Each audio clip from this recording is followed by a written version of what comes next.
Então, estamos juntos aqui com muita alegria para hoje nós estudarmos o tema Espiritismo e a Infância, que muito me é caro, tanto o Espiritismo quanto a infância, porque eu trabalho justamente com crianças. E a primeira coisa que a gente vai se perguntar é o que é a infância? Quem é a criança? Quem é o adolescente? Fundamentalmente, ele é um ser em constante transformação.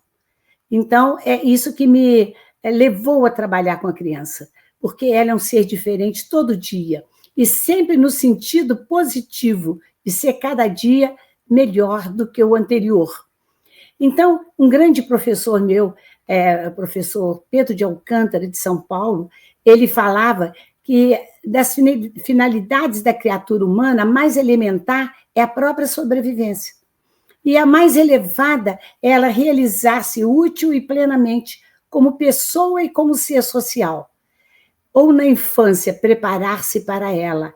E é isso que nós queremos dar à nossa criança, a possibilidade de ela ser um adulto bem resolvido socialmente, espiritualmente. Então, ele dizia também que a gente não pensar que uma criança, por ser criança, ela é menos pessoa do que o adulto. E, do mesmo modo que o botão de rosa não é menos rosa do que uma rosa desabrochada. Ou seja, temos que ter com ela toda a consideração, todo o carinho, para que ela se desenvolva de uma maneira integral.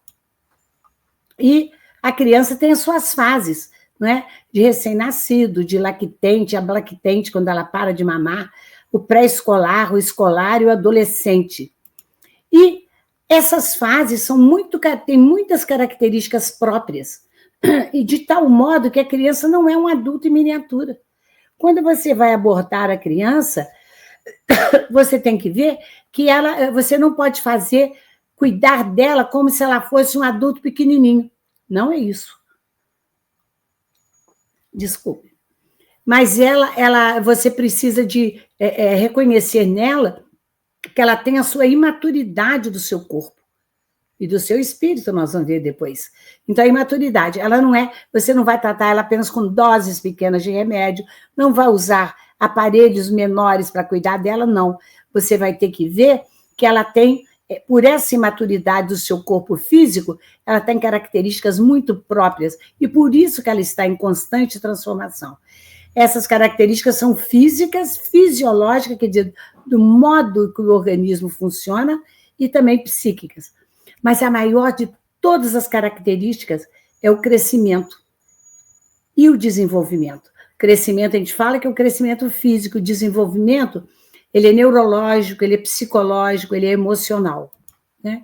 Então, a natureza é muito sábia, que ela nos mostra aqui a diferença que existe até no faces da criança e do adulto,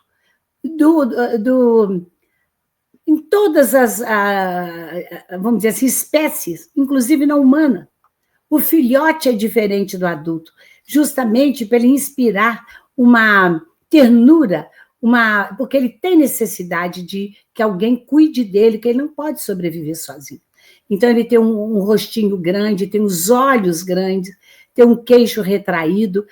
Em todas as espécies, olha só, à medida que ele amadurece, as expressões se tornam mais duras, o queixo mais proeminente, o nariz mais proeminente também, as orelhas, etc. Então, em todas as espécies, isso é realmente observado. E a criança, apesar de a gente saber que precisa ser cuidada, o valor dela, através dos tempos, mudou também. A gente se lembra que na Grécia dos grandes filósofos, dos grandes escritores, uma criança grega, ela não tinha atenção. Atenas e Esparta, né, com maravilhosas culturas, elas menosprezavam a criança de certa forma. A criança nascia e o pai examinava durante uns 10 dias. E se ele julgasse que ela era fraca ou que ela tinha algum tipo de deficiência física, ela era colocada em praça pública para morrer. Interessante que só o pai podia fazer isso, a mãe não podia fazer essa escolha, mas o pai podia descartá-la em praça pública. E a mãe cuidava dos filhos sobreviventes até os 6 anos, quando eles iam para as escolas, e muitas delas, como por exemplo em Esparta, o Estado é que cuidava da criança. E elas eram muito castigadas quando elas não eram obedientes. Então, era uma educação extremamente severa. Sobretudo em Esparta, ela era criada para ser um soldado. E na Grécia, de um modo geral, o infanticídio era ocorrência comum. O aborto servia para limitar a população. E em Roma, existia a chamada coluna lactária, que era um local perto de um mercado de legumes e de frutas, no centro de Roma, onde a criança deficiente, fraquinha, ou que não tinha pai reconhecido, ou que ela era gerada fora do casamento, ela era deixada ali para morrer. Mas se alguém quisesse, podia pegar para cuidar dela em casa. Era vamos dizer assim, um tipo de adoção informal que podia fazer da criança. Mas as coisas mudaram com Jesus. E Jesus veio prestigiar todos aqueles necessitados, pobres, infelizes, aflitos. Veio prestigiar a criança, veio prestigiar a mulher, né? Aqueles infelizes de todos os matizes do corpo e da alma. E quanto à criança, ele muitas vezes colocou-se perto dela, dando a ela um carinho que a gente não via. Lá em Memórias, no livro Memórias de um Suicida, a gente consegue identificar uma dessas crianças que está no colo de Jesus quando ele os acariciou. Era Aníbal de Silas, um espírito muito evoluído, que nessa época ele conheceu Jesus e esteve ali quando ele falou: deixai vir as minhas criancinhas, porque delas é o reino dos céus. E depois ele se tornou um grande... ele foi martirizado muitas vezes por ser cristão, se tornou um grande, vamos dizer, trabalhador na cristandade, e quando ali ele aparece como Aníbal de Silas, nesse livro que nós citamos, ele trabalha junto a Maria de Nazaré, né? Preparando suicidas para a reencarnação.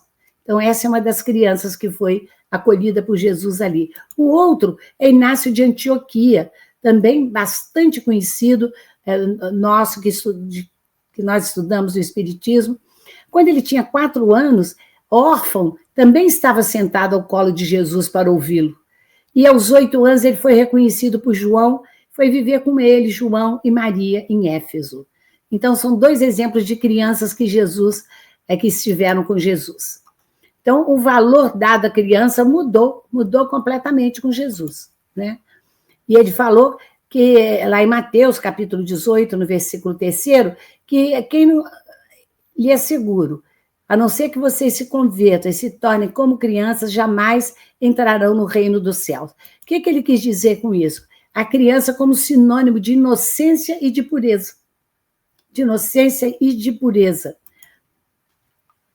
E esse acolhimento foi muito lindo, maravilhoso. Aí, Kardec vai perguntar se a criança, ela, passando de um mundo para o outro, o espírito precisa passar para a fase de infância. Aí eles falam, os espíritos, que a infância, por toda parte, é uma transição necessária, mas nem sempre ela é tão obtusa quanto na Terra. Quer dizer, a criança não é tão destituída de inteligência ou de um desenvolvimento. E lá no Evangelho segundo o Espiritismo, no capítulo 2º, nós podemos ler: nos mundos chegados a um grau superior, quer dizer, de evolução, a pouca resistência que a matéria oferece aos espíritos, já que já são mais elevados, torna-lhes rápido o desenvolvimento do corpo e curta ou quase nula a infância. Então, a infância ela existe, é necessária, mas é curta. Só para dar um exemplo disso, Jesus, aos 12 anos, ele dialogando com os doutores da lei no templo. Quer dizer, muito mais avançado do que qualquer criança da sua idade. Então, Kardec pergunta também no Livro dos Espíritos se o espírito que anima o corpo de uma criança é tão desenvolvido quanto o de um adulto. E eles respondem que sim, pode ser até mais. Apenas ele não progrediu ainda, porque ele tem os órgãos imperfeitos, não desenvolvidos. que impede de se manifestar. Então, ele não tem um instrumento para se manifestar, mas ele é um espírito, às vezes, muito evoluído, nós sabemos disso. E numa criança de tenra idade, o espírito... Ainda estou com uma tosse me incomodando, desculpa. Fora do obstáculo, a imperfeição dos órgãos opõe a livre manifestação, se essa criança pensa como criança ou como adulto? Uma pergunta interessante de Kardec. Aí eles falam que ela pensa como criança, porque os órgãos dela não estão desenvolvidos para ela ter intuição, nenhum tipo de pensamento do adulto.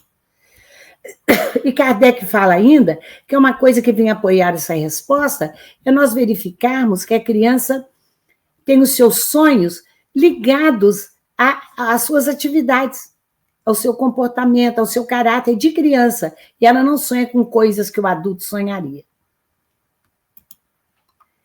Então, ele sofre na infância esse espírito, que era, às vezes, milenar, reencarnou, tem aquele processo todo do esquecimento bendito, ele poder sobreviver aqui.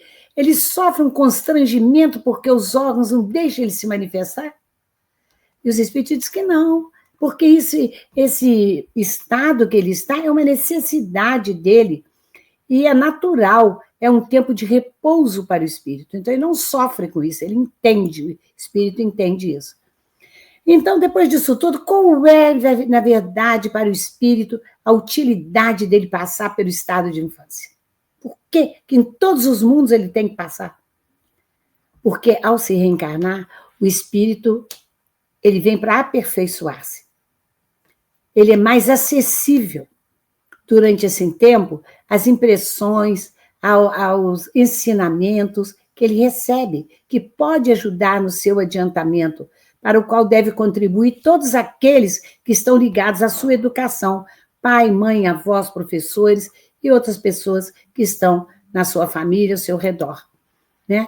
Mas nós sabemos, e Emmanuel nos fala, lá no Consolador, que até os 7 anos, o espírito ainda se encontra numa fase de adaptação para essa nova existência que lhe compete no mundo. Ou seja, que é em torno dessa data que a reencarnação realmente se completa. Nessa idade, até essa idade, não existe ainda uma integração perfeita entre o espírito e a matéria orgânica, que é o corpo. E nós vemos isso, que muitas vezes as crianças demonstram que ela tem uma ligação até os 7 anos com o mundo espiritual. Ela vê os espíritos, elas ouvem, ela tem amiguinhos imaginários, e depois dessa idade eles desaparecem. Então, na evolução psicológica da criança, a gente fala que é um pensamento mágico até essa idade, que depois se transforma num pensamento lógico. E uma outra coisa que é interessante, que Kardec perguntou, e que muitas vezes a gente se pergunta, a gente que lida com a criança, vem os pais perguntar, qual é o motivo da mudança que se opera no caráter da criança numa certa idade, mas principalmente na adolescência. O espírito se modificou, a criança que era terna, tranquila, obediente, ela se torna mais senhora de si, mais reivindicando mais, achando que ela tem a razão. Aí os espíritos falam que é o espírito que retoma a natureza e se mostra tal qual ele era. Então, o que a gente pode de muito bom fazer para a criança é, sobretudo, até ela chegar a essa idade da adolescência. Tanto o ensinamento formal da escola, acadêmico, quanto o ensinamento espiritual. É isso que vai moldar o caráter, o comportamento dela. Nós temos que aproveitar essa fase da infância. Depois é muito difícil. Tenta pôr num banco escolar um adolescente de 14, 15 anos, aquele que nunca frequentou. Ele vai ser agitado, ele não vai ter regras de disciplina, é muito difícil para ele, assim como a compreensão do mundo espiritual. Então, os pais e quem cuida deles têm essa obrigação de fazer isso antes, que é muito melhor o que a gente obtém. Então, a infância é útil, necessária, indispensável, mas é também uma consequência natural das leis que Deus estabeleceu e que regem o universo. as leis do quê? As leis de que há uma melhoria constante, que a gente nunca retroage, que a cada encarnação nós podemos progredir moralmente, intelectualmente, e para isso é que a infância é um período de repouso do espírito para ele se compenetrar nesses assuntos. A Joana de Anjos vai nos falar, no livro Adolescência e Vida, que a advertência saudável ao jovem é um convite ao comportamento moral equilibrado, de forma que a sua mocidade esteja em alegria e pureza, a fim de evitar comprometimentos infelizes.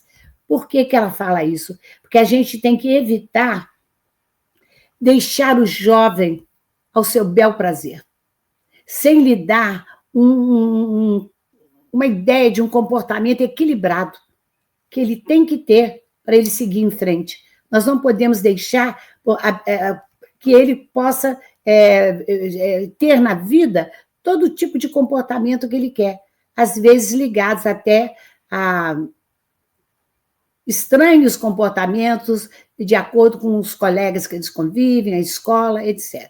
Então, a nossa grande responsabilidade quanto a isso. E depois, Bezerra de Menezes, eu gosto muito quando ele fala sobre a infância e sobre a educação do jovem. Ele vai nos falar uma coisa muito interessante, ele fala assim: atendamos ao infante oferecendo amanhã da vida a promessa de um futuro seguro. É isso que nós queremos. É preparar a infância para ser um adulto útil, feliz e comprometido com o bem. Então, ele fala que, para isso, nós temos que ter nem a energia improdutiva de castigar, de bater, de deixar de castigo, nem o caminho pernicioso de deixá-lo fazer o que quiser, nem a assistência socorrista de dar tudo na mão dele, que é prejudicial ao crescimento pessoal do indivíduo, e nem a negligência, achando que Deus cuida de tudo. Não, meu filho fica assim, ele faz o que quiser, ele escolhe o que quiser na vida, Deus cuida. Também não. Nem a vigilância que deprime, que oprime, que prende, e nem o arsenal de descuidos em respeito falso ao futuro do homem. Então, nós temos que ter o quê? Como a Joana de Ângeles disse, o equilíbrio, mostrar um equilíbrio. E é difícil? É difícil. Ensinar é fácil, educar é difícil. É isso que todo pai sente, né? Todo pai sente, mas nós temos obrigações com essa turminha, de educá-los e levá-los a aproveitar o máximo a reencarnação deles aqui. Então, as características do espírito que é reencarnado, um deles é o esquecimento, que é um ato de sabedoria e caridade divinos. Por quê? É preciso que o espírito esqueça o que ele foi em outra encarnação, para que ele aí recomece realmente para que ele possa livremente fazer suas escolhas e adquirir um conhecimento que às vezes ele não tinha em outras encarnações e, sobretudo, para o bem, para o seu bem. Então, quando Kardec pergunta se o espírito encarnado ele conserva algum traço daquelas percepções que ele teve e dos conhecimentos que ele adquiriu em existência anterior, o que os espíritos vão falar? Que resta, sim, uma vaga lembrança que lhe dá o que chamamos de ideias inatas. Então, são aquelas tendências para as quais as crianças nascem. Tendência para desenhar, tendência para escrever, tendência para a música, tendência para ser, às vezes, até maldosa, desde pequenininha. E ela não perde, a gente sabe disso, que o espírito não perde as suas aquisições. Não perde. O que ele adquire numa vida, ele leva para o mundo espiritual, porque o que ele vai deixar aqui é só o corpo, e não perde. Mas numa nova encarnação, ele pode não se utilizar daquele tipo de conhecimento, porque ele tem que adquirir outros conhecimentos. Eu falo, por exemplo, que nessa vida eu não tenho nenhum tipo de habilidade artística. Já tentei tocar piano, não sei cantar, não sei pintar, não tenho. Falei, eu devia ter que desenvolver alguma outra coisa, porque essa, ou ainda não consegui adquirir, ou ela ficou bem guardadinha lá no meu subconsciente. Então, essas ideias inatas surgem com o tempo. Então, a gente não sabe por que um indivíduo tem essa tendência e o outro uma outra diferente, né? Ele traz para essa vida, a criança, além desse esquecimento, ela traz o planejamento para essa reencarnação. Ela traz o planejamento. Então, o planejamento reencarnatório, ele existe quando a gente está no mundo espiritual. E muitas vezes nós participamos diretamente dele ou através de escolhas que os amigos espirituais fazem para nós quando a gente não tem condição de fazê-lo. Trazemos a imaturidade do corpo físico e lembrar que na adolescência traz à tona aquelas sensações, impressões da esfera emocional vividas em outra ou outras vidas anteriores. A infância de Jesus é uma coisa diferente, né? Nós já mostramos que aos 12 anos ele era uma criança completamente diferente, dialogava com os doutores da lei e todos se admiravam da sua inteligência, das suas respostas. E Lucas fala muito bonito a respeito dele. Ele fala, eu acho muito lindo quando ele fala que ele ficou perdido quando Maria, José e os familiares foram ao templo em Jerusalém para as festividades, né, da Páscoa. E quando voltaram para casa, lá na Galiléia, o que aconteceu? Eles, quando foram ver, 2, 3 dias depois, Jesus tinha perdido. Ele não estava ali. A Maria e José achavam que ele estava com outros parentes, eles não estavam. Então, ela voltou ao templo e perguntou a ele por que ele fez isso, que deixou-a preocupada. Aí ele falou com ela, você não sabia que eu devia estar cuidando das coisas do meu pai? Ele estava na casa do pai, cuidando das coisas do pai. Mas Lucas fala que ele se fortalecia em espírito cheio de sabedoria e a graça de Deus estava sobre ele. E a sua mãe guardava no coração todas essas coisas. Era muito carinhosa com ele. E Jesus crescia em sabedoria e em estatura, e em graça para com Deus e os homens.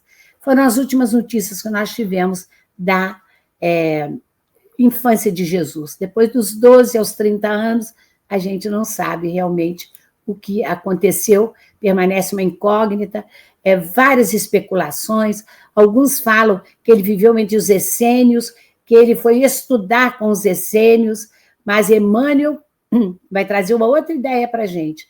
Lá no livro A Caminho da Luz, no capítulo O Cristo e os Essênios, ele vai falar que desde os primeiros dias na Terra, Jesus mostrou-se tal qual ele era, com a superioridade absoluta que ele tinha sobre todos. E o planeta ele conheceu isso desde os tempos longínquos do princípio. Foi um dos arquitetos do nosso planeta. É o governador espiritual da Terra. Então, na verdade, naquele período de 12 aos 30 anos, a gente não sabe onde ele esteve. Então, as características da criança. É um ser que inspira cuidado e ternura, tem a plasticidade que propicia o aprendizado, facilidade na aquisição de ideias novas e necessidade do ensino e do exemplo. Então, isso é uma coisa muito importante, né? E aqui nós vemos os filhotinhos, todos lindos. Não há um pai que ache o seu filho feio. Por quê? Porque ele tem justamente a ternura no seu olhar, a natureza foi muito sábia, e como nós mostramos, até mesmo no reino animal, não só naqueles animaizinhos domésticos, né, o gatinho, o coelhinho, o porquinho, o patinho, o pintinho, etc., como também os selvagens. Quantas vezes nós damos um ursinho de presente para um netinho, para um filhinho, né, para a criança, ou um tigrinho, uma oncinha, um elefante, quer dizer, todos pequenininhos, sempre pequenos, porque tem um rostinho redondo que inspira ternura. E não é por acaso, não é por acaso, é para que nós cuidemos deles, né? Aí Kardec vai perguntar uma coisa interessante. Se nós somos responsáveis por cuidar da criança, o pai, a mãe, né, os outros em redor dela, e damos a ele uma semelhança física, existe também uma semelhança moral? E os espíritos falam que não, porque o corpo procede do corpo, quer dizer, tem toda a sua genética, etc., mas o espírito não procede do espírito, ou seja, ele vai ser um indivíduo independente. Então, de onde vêm, às vezes, essas semelhanças morais entre pais e filhos, para o bem ou para o mal, né? ele fala que são espíritos simpáticos que são atraídos por uma afinidade de inclinação que tem entre eles. E a Joana vai nos dizer que a família é muito mais do que o resultante genético, muito mais do que isso, muito mais do que a ciência pode provar. São os ideais, os sonhos, os anelos, as lutas, as árduas tarefas, o sofrimento e as aspirações. É tudo isso, para isso que nós reencarnamos em família, e não é por acaso. E não é por acaso que isso acontece, né? Os espíritos entram na vida corpórea, então, para se aperfeiçoarem, para se melhorarem. E essa debilidade dos primeiros anos é que os torna flexíveis, né? E faz o quê? A necessidade que, se ele tiver, de reformar o seu caráter, reprimir as más tendências, é o dever que Deus confiou aos pais. E é uma missão sagrada, pelos quais os pais vão ter que responder.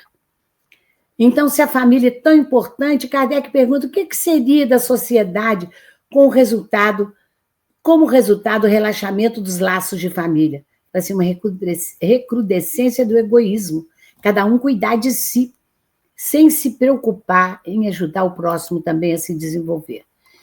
E a Joana fala, esse livro dela é muito bonito, SOS Família, com a psicografia de Divaldo Franco, e ela fala que no lar estão os alicerces legítimos da educação, ninguém nega nisso, mas a escola tem que continuar a educação do lar, porque ela vai dar a contribuição intelectual e também as experiências sociais de que a criança necessita.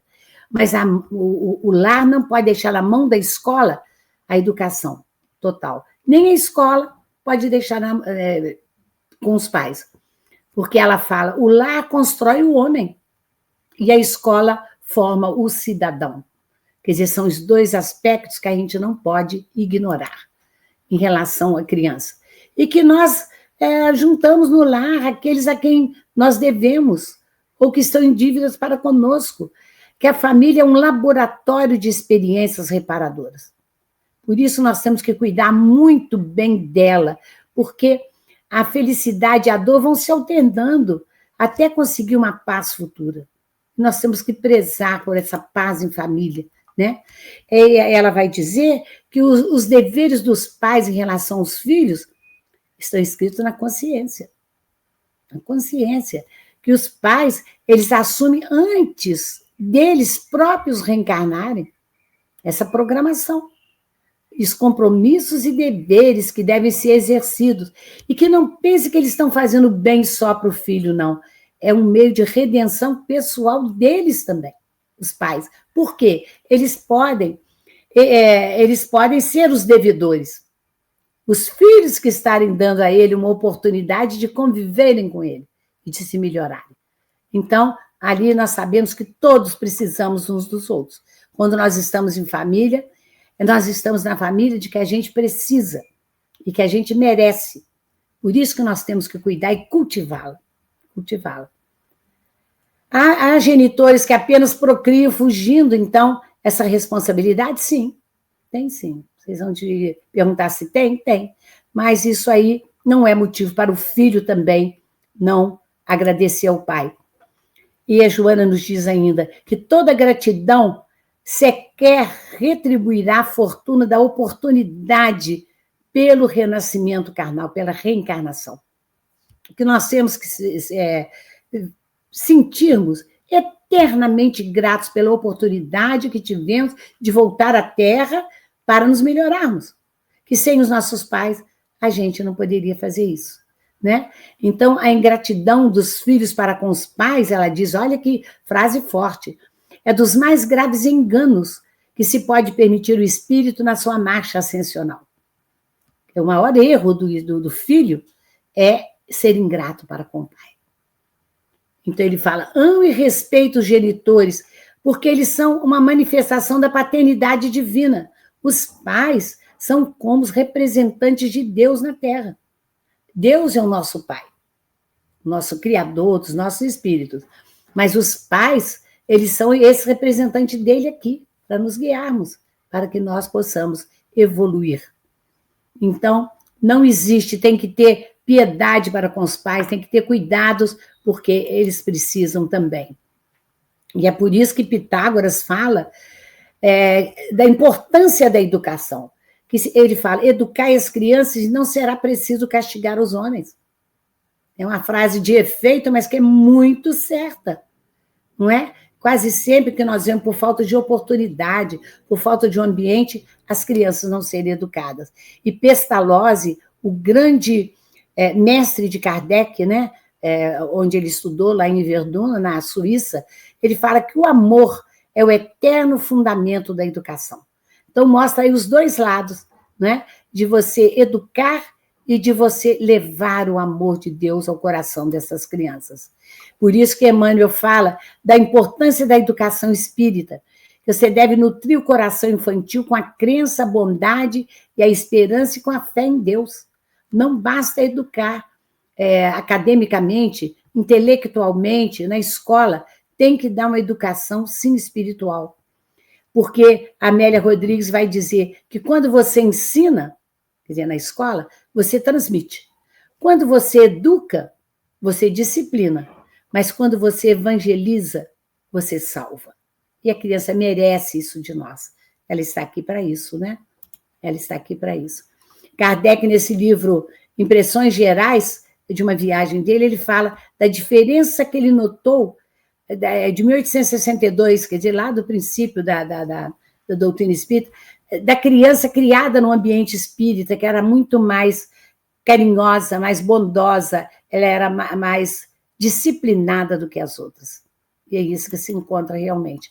Então, a importância da educação espírita, desde o lar espírita, o evangelho no lar, as escolas de evangelização, as mocidades espíritas, a continuidade com a educação dos adultos, os trabalhos solidários, tudo isso nós temos que passar para as nossas crianças, para que elas não tenham só uma influência da nossa intelectualidade, mas também do nosso amor para com elas. Elas têm que sentir esse amor. Uma outra coisa que se pergunta é o que acontece com a criança no mundo espiritual. A desencarnação precoce é uma coisa que toca muita gente que fala que Deus é injusto por isso.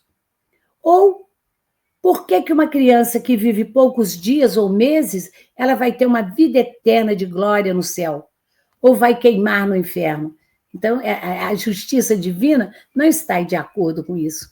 Nós sabemos que a desencarnação precoce tem as suas causas, tem, e ela é ligada à justiça divina, sim, porque a duração da criança pode ser para o seu espírito só um complemento de uma vida que foi interrompida mais cedo, em outra vida terrestre.